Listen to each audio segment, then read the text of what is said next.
El Colegio de Sinaloa presenta En Curso, una ventana a las actividades de El Colegio de Sinaloa. Trabajo, arte, ciencia, investigación, expresión. En Curso. Comenzamos.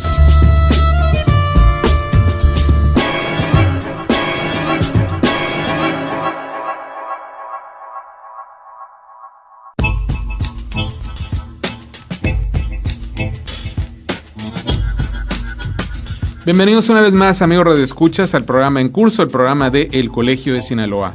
En esta emisión vamos a platicar con el maestro Sergio Seica, un antiguo compañero de trabajo aquí en el Colegio de Sinaloa, pero el día de hoy pues nos va a platicar en su faceta de escritor. Recientemente aquí en la ciudad de Culiacán se presentó la novela No Tendrás Perdón, una novela, autoría por supuesto, del maestro Sergio Seica.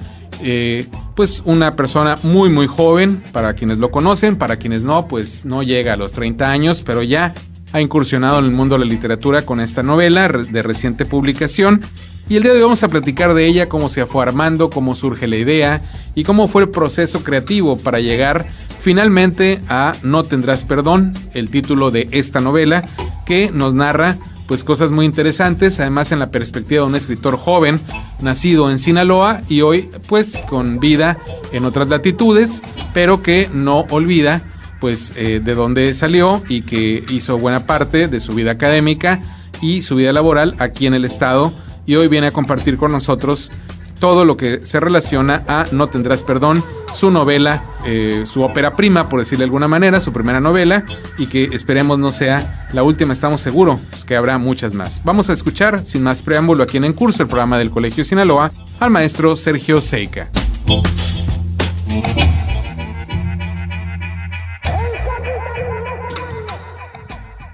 Le doy la más cordial bienvenida al programa En Curso, el programa del Colegio de Sinaloa, a un ex compañero de trabajo aquí en el Colegio de Sinaloa, hoy en su calidad de escritor, el maestro Sergio Seica. Un gusto que nos Gerardo acompañe en esta ocasión aquí en el programa.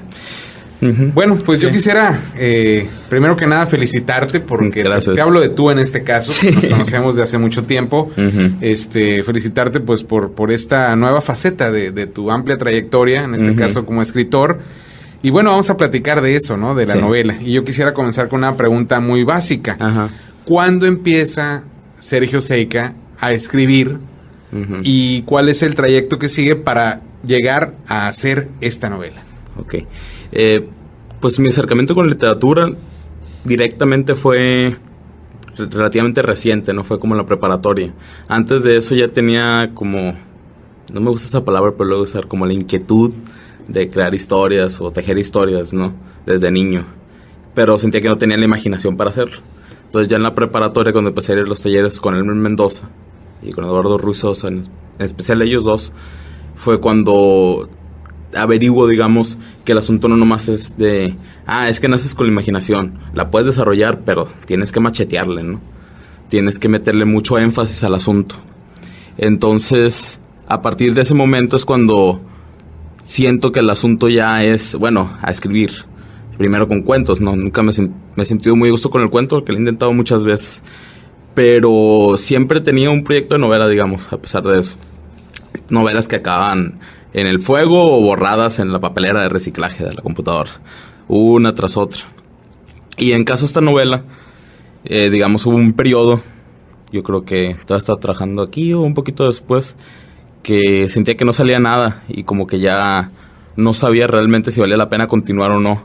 Tenía la idea de una historia de un chico que buscaba a su hermano desaparecido, que eran dos hermanos. Uno de los hermanos acabó en la novela, de hecho, se llama Juan Carlos Cabrera.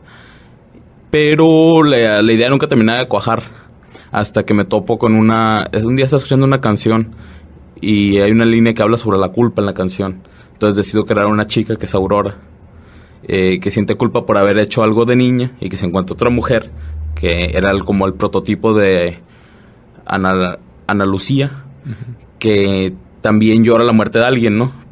Pero quería hacerlo como un cuento, pero no resultaba. Entonces, poco a poco, digamos, la idea fue germinando y fue cobrando fuerza y me di cuenta que tenía que hacer una novela. Y lo que hice de los primeros borradores de la otra novela, empecé a agarrar ideas, párrafos, como si estuviera reciclando mucho material, ¿no? Estuviera metiéndolo en una sola caja. Y poco a poco el asunto fue resultando en ese aspecto. Una pregunta que a mí siempre me gusta hacerle a los escritores, independientemente de los años y las publicaciones que hayan hecho, es, pues, ¿cuáles fueron las lecturas que les fueron dando, digamos, el aliento para querer escribir? Porque habemos muchos lectores, sí. Pero la verdad es que muchos lectores no nos animamos a escribir una sola línea. Pero pasar de ser lector a escribir, a aventurarse en la creación, por pequeña que sea a veces un cuento corto, una frase o ya una novela, pues es un paso importante. ¿Cuáles fueron esas lecturas, Sergio, que te llevaron a ti en un momento si no a pensarlo, sí a sentir que podías escribir y querías hacerlo además? Ok, pues yo en ese aspecto sí soy un hijo de mi generación, ¿no? Yo empecé con Harry Potter, indudablemente, igual casi todos los chicos de mi edad. Pero yo creo que más bien eso alimentó algo que ya estaba ahí, de alguna manera. No sé exactamente un momento que yo diga, pues a partir de aquí voy a empezar a escribir o a empezar a crear como profesión, ¿no? Recuerdo un momento más bien que fue cuando me cayó el 20 que dije, pues ya has metido en eso, que es cuando hubo un encuentro de escritores en Mazatlán, porque en esas fechas también se publicó un libro de cuentos en el SIC que se llama Todos los nombres cuentan. Y en ese momento fue cuando dije, pues ya, o sea, ya viste un encuentro, va a salir el cuento en la antología. Ya, esto no es juego, pues, esto ya no es de, voy a escribir un cuento que no me gustó, lo voy a romper. No, o sea, ya tienes que ponerte serio en el asunto. Pero, por ejemplo, más bien ha habido lecturas que han no fomentado, sino como ayudado a soportar la lucha, ¿no? La lucha contra el demonio, que le dice Stefan Zweig. Por ejemplo, Bolaño para los chicos de mi edad es como el último gran autor, ¿no? Que vive aquí en México. Que no lo voy a defender decir no es el último gran autor, pero digamos tiene mucha trascendencia. Sí, claro, es que aquí yo me explico la idea un poco porque, bueno, soy de una generación muy anterior a la tuya. Sí. Y creo que a ustedes les tocó el boom de Bolaño a partir de su muerte. Sí. Y de alguna manera los acercó muchísimo, ¿no? A otros que no nos tocó esa ocasión, ya conocíamos a Bolaño, entonces nos entristeció su muerte, sí, pero conocíamos su literatura. Ustedes la descubrieron en el momento donde, cuando muere Bolaño, por la desgracia que él vive y que, bueno, lo lleva a morir, lo convierte en un escritor casi de culto y que ya no es de culto, es un escritor masivo, creo. Luego también la lectura que, bueno, eres más de tu edad, Toscana. Sí, claro. Porque, bueno, viviendo aquí en Culiacán, te toca leer al Elmer, que el Elmer es mi maestro de escritura en ese aspecto. Bueno, y maestro de tallereo también, ¿no? Maestro, sí, claro. Relación maestro-alumno. Pero Toscana, para empezar, tiene un lugar raro en la literatura mexicana, que es que no escribe de lo que otros están escribiendo. Escribe como saliendo de su pequeño mundo, ¿no? En el que él vive, de su mundo interior.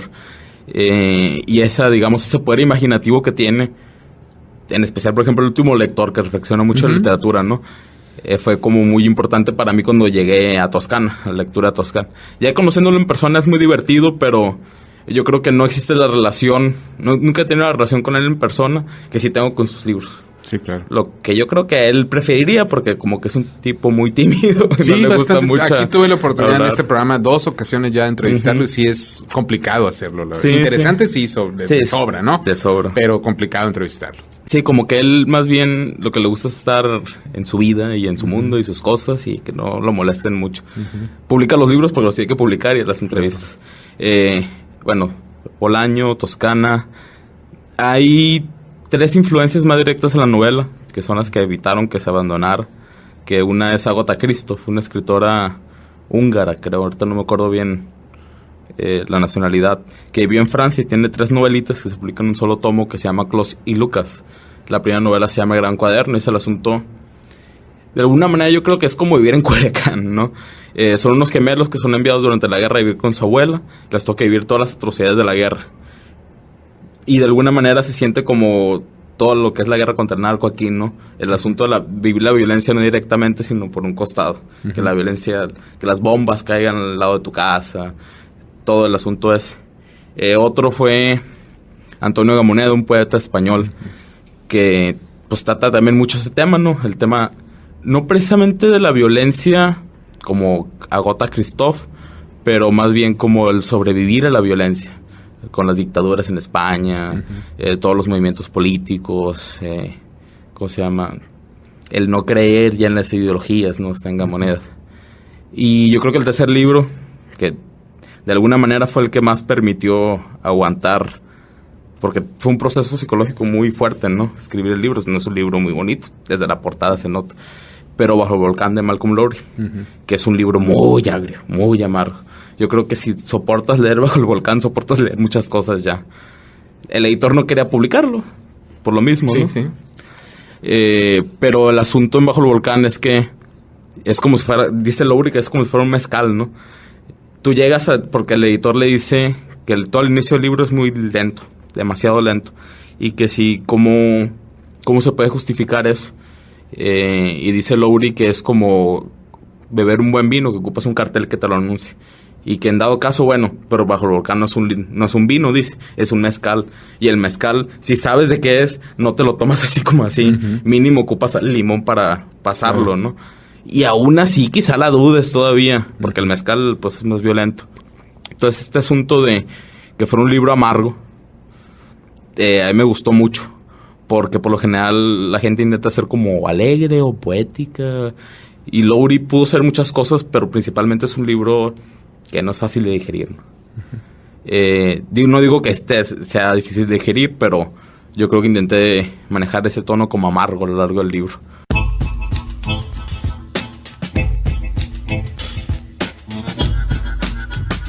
Les recuerdo que nos sintonizan que este es el programa en curso, el programa de El Colegio de Sinaloa, un programa que desde hace alrededor de 2 décadas llega a usted a través de diversas radiodifusoras culturales en el estado de Sinaloa, con algunas de las actividades de nuestra institución, el Colegio de Sinaloa. En esta oportunidad estamos platicando con el maestro Sergio Seica, quien laboró hace algún tiempo en el Colegio de Sinaloa, y hoy nos visita en calidad de escritor, pues recientemente se publicó su novela, su ópera prima en la literatura, No tendrás perdón, una novela verdaderamente interesante que he tenido la oportunidad de leer parcialmente, estoy a punto de terminarla, y que vale la pena que usted la consiga. Es una publicación hecha aquí en Culiacán por el ayuntamiento de nuestra ciudad y que vale la pena que usted tenga en sus manos pronto, porque es un buen texto, es una buena novela. Y la verdad, esto también sería en apoyo, por supuesto, a un escritor muy joven, nacido en nuestra entidad, específicamente, hasta donde sé, aquí en la ciudad de Culiacán. Sin más, vamos a seguir escuchando al maestro Sergio Seica sobre su novela No tendrás perdón.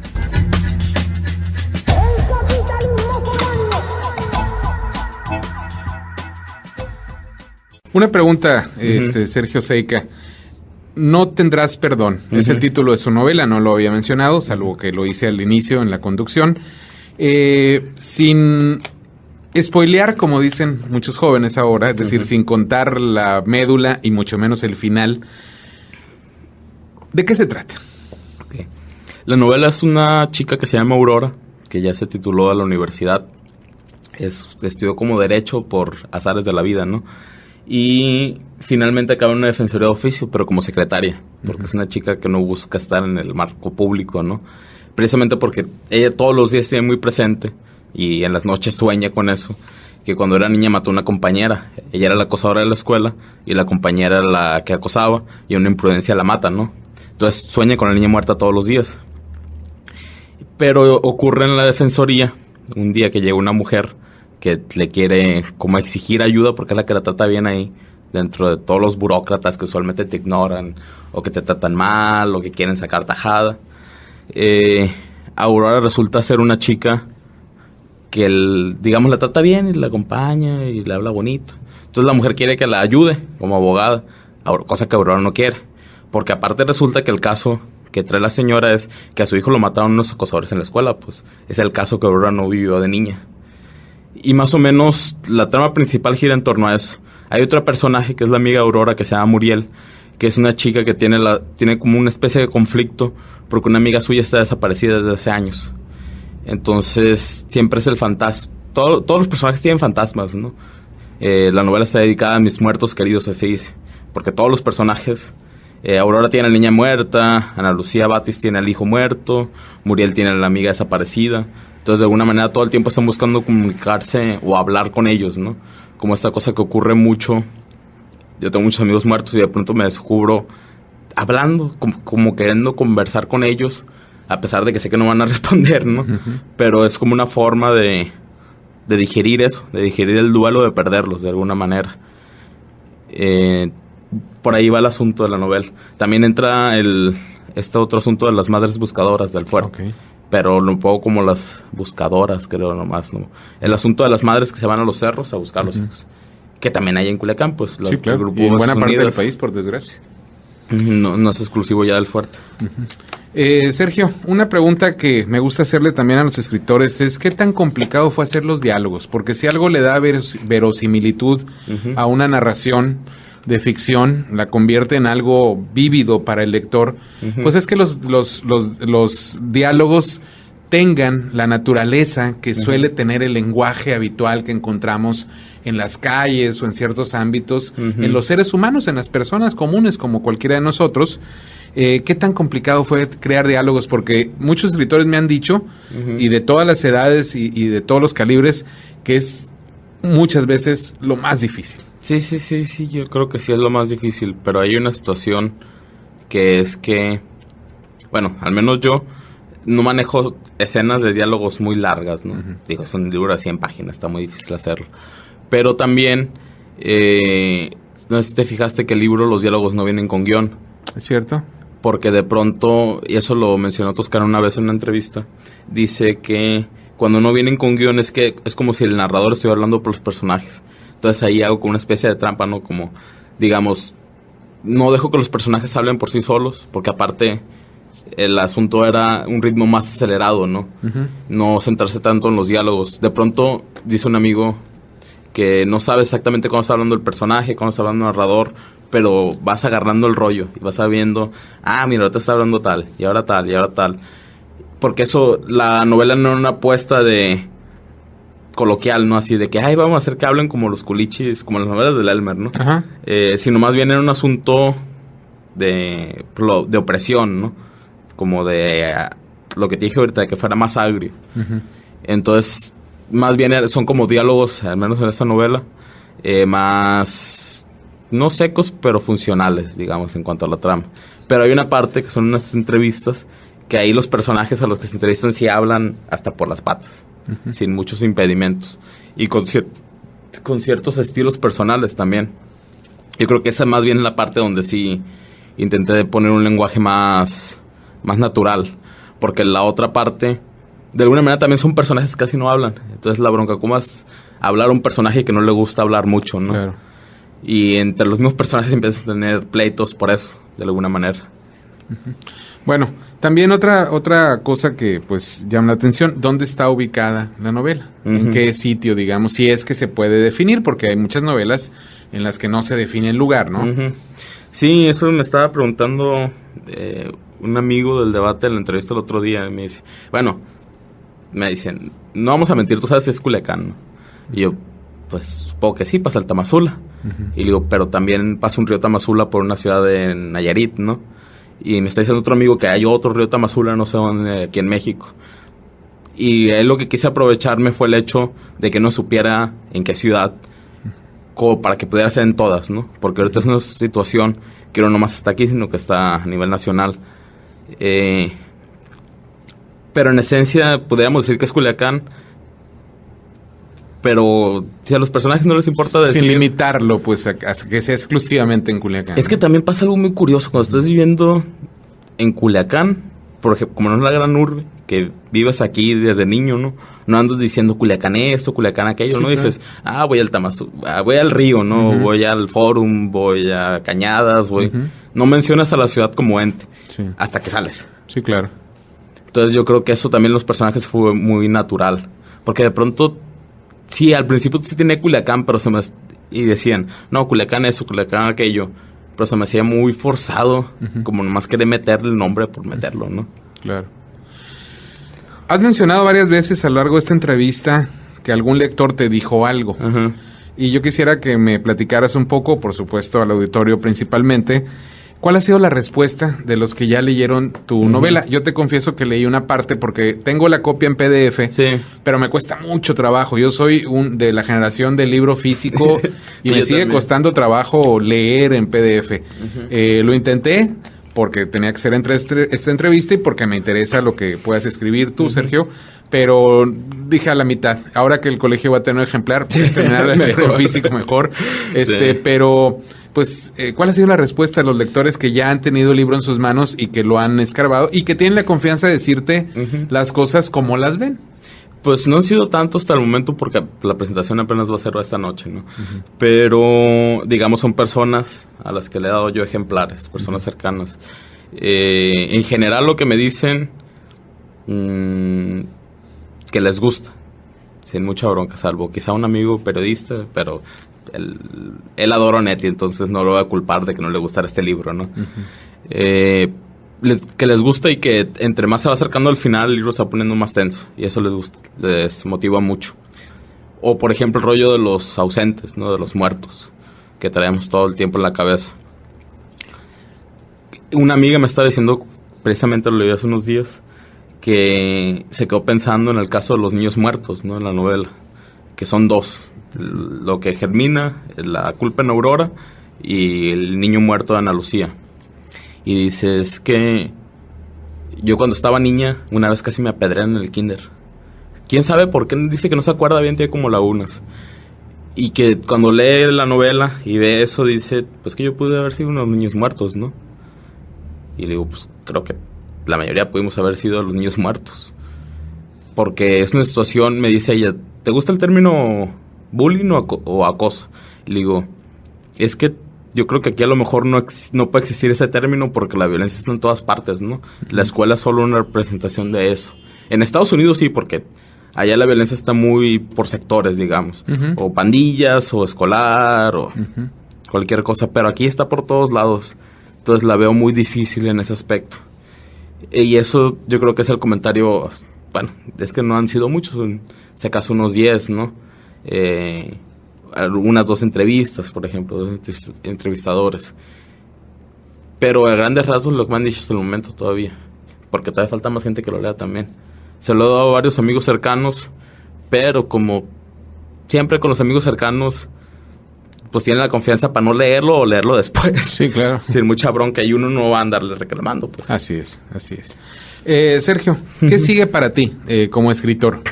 ¿Vienen más proyectos? ¿Ya tienes en preparación algo? ¿Abordarás los cuentos que me decías te cuestan trabajo? ¿Qué sigue? ¿La poesía? Que también eres lector de poesía, en fin. Pues poesía no tengo el valor para entrarle realmente. Cuento, pues le sigo intentando de vez en cuando, pero no siento que no funciona el asunto ahí. Ahorita tengo la beca del PECDAS, que es el programa de estímulos para la creación y el desarrollo de Sinaloa, ¿no? Lo tengo con un libro de cuentos que yo creo que más bien en algún momento va a cambiar a novela. Sobre un personaje tipo Jaime Maussan, que se llama Fermín Gaménides. Ahora entiendo algo que es un chiste privado. Sí. Sí, entonces el asunto de Fermín Gaménides es que su programa que tiene en la capital, con mayúscula, se lo cancelan ya, no tiene audiencia, y regresa a su pueblo, que está en un valle que se llama el Valle de Chana, que es un pueblito, típico pueblito del sur, ¿no? Con sus propias ruinas, rodeado por montes, con una mina, y regresa como el fracasado ya. Pero a pesar de regresar como el fracasado, él tiene como algo en la cabeza que cree que el mundo se va a acabar tal día por unos documentos ahí arqueológicos que encuentra. Entonces él siempre está planeando hacia enfrente, ¿no? Siempre está viendo hacia el futuro. Y quiere, de alguna manera, pues, a mí lo que digamos, implotó esa situación de Gaménides fue una entrevista que veo de Maussan en Vice, que le hacen una entrevista muy seria, curiosamente, siendo que... ¿Cuál es difícil con él? Sí. Aguantar la risa. Sí, está muy cabrón. A mí no me tocó entrevistarlo todavía, a lo mejor lo hago. Pero yo creo que me va a llevar unos ganchos o algo para no reírme, ¿no? El asunto es que le preguntan que si él cree. Y responde, yo no voy a responder si yo creo, porque mi trabajo no es creer. Mi trabajo es, muy periodísticamente, dar información de lo que veo que está pasando y que otros sepan si creen o no. Y yo, pues es un periodista normal, ¿no? Y es cuando digo, qué tan quijotesco es este asunto, ¿no? Él ve al mundo como lo quiere ver y pelea contra el mundo por esta situación. Entonces, ahí, digamos, está el germen de la novela. Bueno, libro de cuentos, novela, no sé qué va a terminar siendo. Supongo que novela. Pero también tiene un camarógrafo con el que siempre está discutiendo porque el camarógrafo no cree. O tiene una ex esposa que le reprocha el hecho de haber dejado el periodismo serio para irse a cazar ovnis, ¿no? O tiene un hijo que es académico en Inglaterra y que le dice, papá, es que, ¿por qué sales con estas cosas? No existen. No hay evidencia, papá. Entonces, digamos, él siempre está rodeado por un montón de personajes que le están dando la contra. Salvo un personaje en especial que es como si fuera el Carlos Trejo, ¿no? Que se llama Juan Manuel Taboada. Que es, de alguna manera empieza teniendo riñas, pero empiezan a coordinarse también. Entonces el asunto ese, yo le calculo unos 2, 3 años a lo mejor. Es un tema que a nadie le interesa, realmente. Así que pero contado como ficción puede resultar muy interesante, y de la manera creativa que tú has hecho esta novela, con ese estilo también, fueran cuentos o novela, lo que señalas, pues va a resultar muy interesante. Es que a mí lo que se me hace interesante, o sea, más allá de la entrevista de Maussan, que es un tema que a nadie le importa porque lo desdeñan mucho. Pero está en boga siempre. Curiosamente, ¿no? Pero el asunto no es hablar de lo sobrenatural, no es hablar de lo humano, simplemente.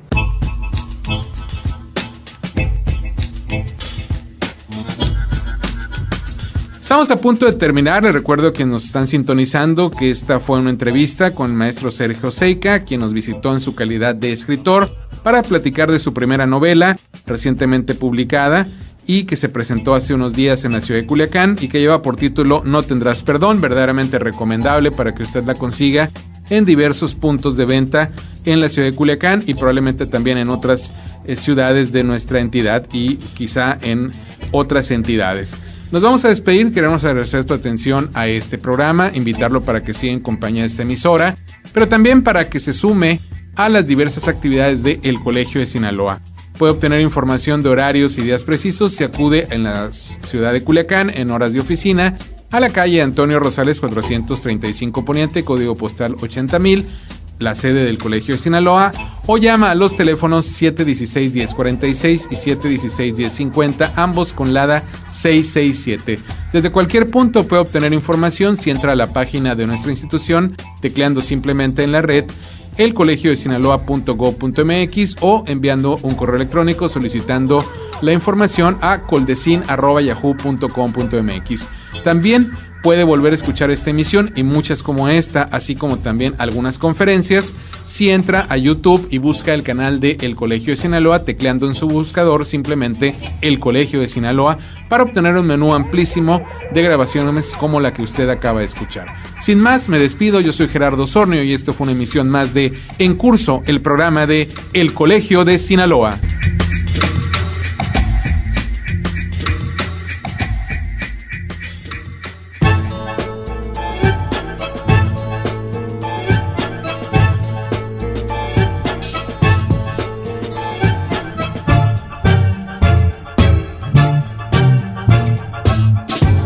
Este fue En Curso, una ventana a las actividades de El Colegio de Sinaloa.